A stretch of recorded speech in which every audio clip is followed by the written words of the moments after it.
Welcome back everyone to Roofing Insights. I'm sitting here today with Adam Sant, founder of Surgeons Roofing and roofing business partner. Man, thank you so much for flying all the way back from Canada. Pleasure to be here, man. My first question to you, man, is you don't look like a roofer at all. How did you end up being roofing business partner and owning a roofing business? What's behind it? I get that all the time, especially in a lot of our videos that I do in both companies. And it's true, I'm not a roofer. I had two other businesses that I started, but my best friend, my life was like up and down and around businesses, jobs, making money, losing money, and his job was really steady Eddie. He worked at a roofing company, and the company that he worked for did really well, and he had two owners, Matt and Russ, and they sold the company for a large sum of money, and the guy who bought it wasn't a roofer either. He was that satellite owner, and Joe recognized really early that he was just the intellectual property sold with the company. I was like, you need to start your own company, get your own jobs. And he was like, I don't know, taxes and payroll and insurance and this, it's too much. And I was like, I know how to do it. How much did that company sell me for? And he told me, and I was like, I like that exit strategy. So how long does it take to build solid brand?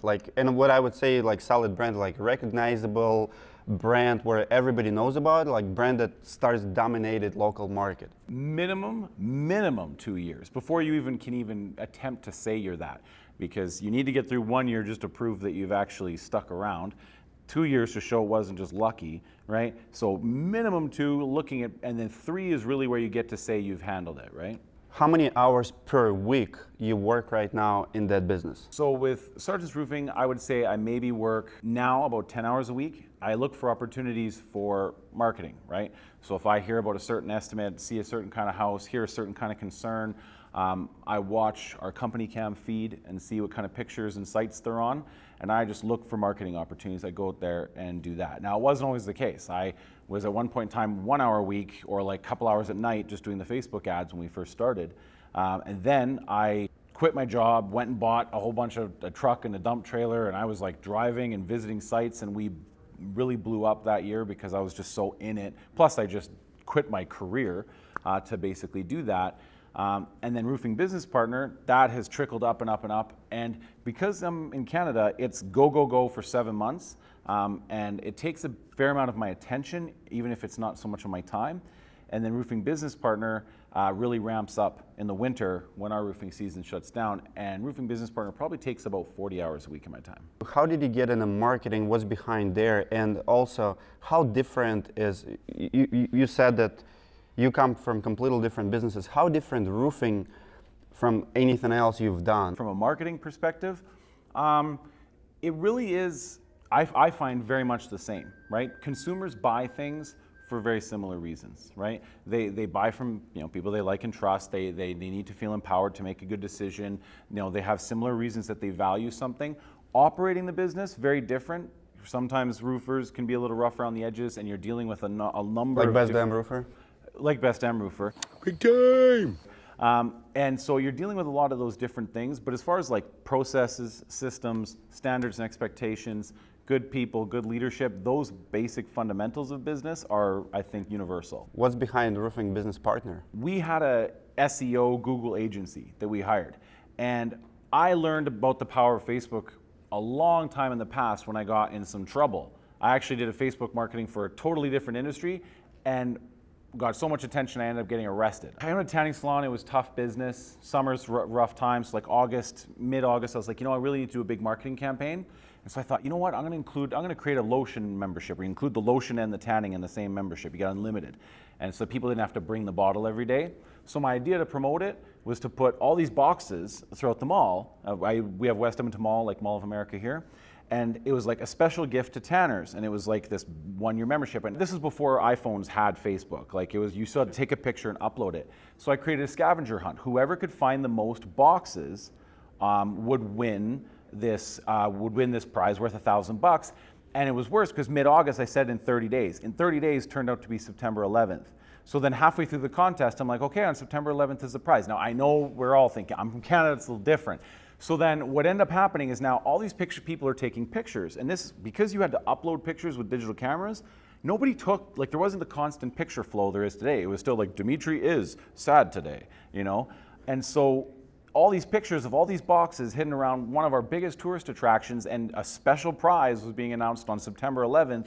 Some like friends and family members from the States were like, hello, he's gonna blow up your mall, right? And so I ended up getting arrested. So I learned very early that Facebook was powerful. Hold on, how did they arrest you? So a special officer from the Canadian Embassy reported to the RCMP, who had to get basically CIA of Canada. And so then like 10 people came to my tanning salon. They had a robot unload the box, prove that it was nothing but plastic bags and empty lotion bottles in it. And then I had to move all the boxes into like this big pyramid out front my store in the hallway of the mall. So I learned about the power of social media. When we started the Sergeant's Roofing, and I was like, we gotta like find a way to take advantage of Facebook.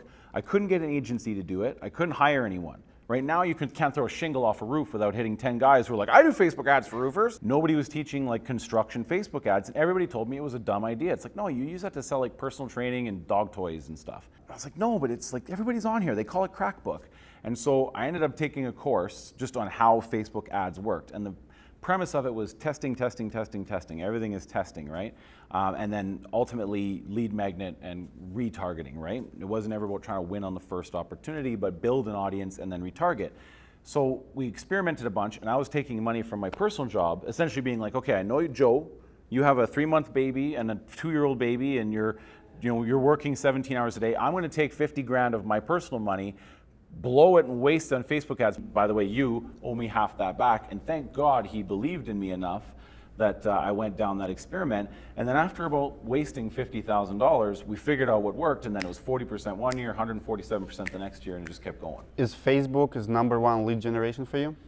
Facebook's lead #1 for us. How many businesses you work with right now on the Facebook ads? I do 5 at a time, right? Okay. I generally per like to year. Yeah. So you guys know, Adam, he's not your regular agency. He doesn't take clients. He's not looking for clients. He pretty much comes to business, picks the business, does agency, like almost agency work for them, but he only works with 5 businesses per year. Because a lot of it's about the video coaching, right?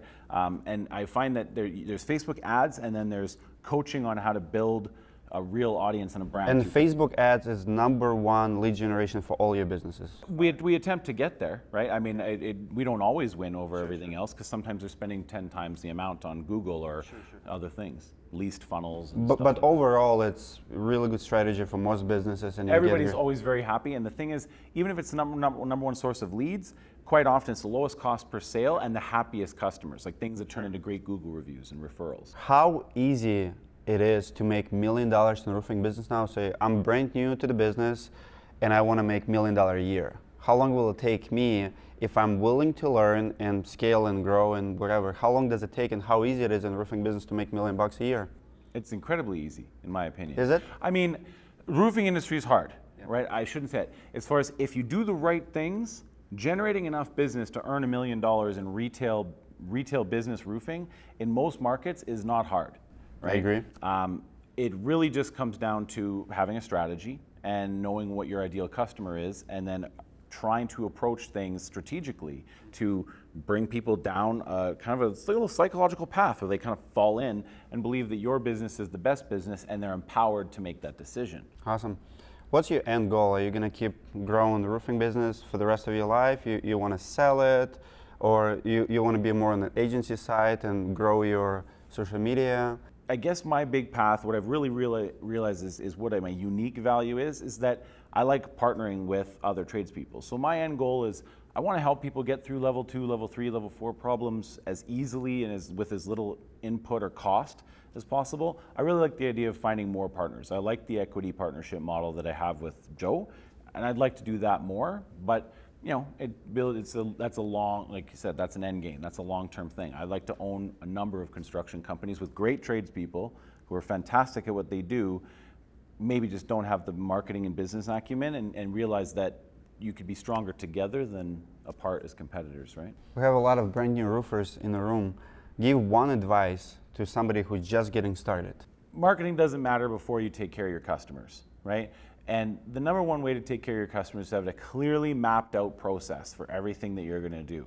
You have to make it so that it's repetitive. It's something you've heard a million times about McDonald's and stuff like that, but it really is. The more predictability in systems and processes that you can create in your business with standards and expectations tied to them, the better you're going to be able to scale and grow, and the less stress you're going to have. Because this business is something where you work very hard and you build you know, you're trying to build something in your family and you deserve the success you want, but if you don't have a process, you're going to constantly be on the selling and implementing treadmill, and you're never going to get out of that kind of rat race, in my opinion.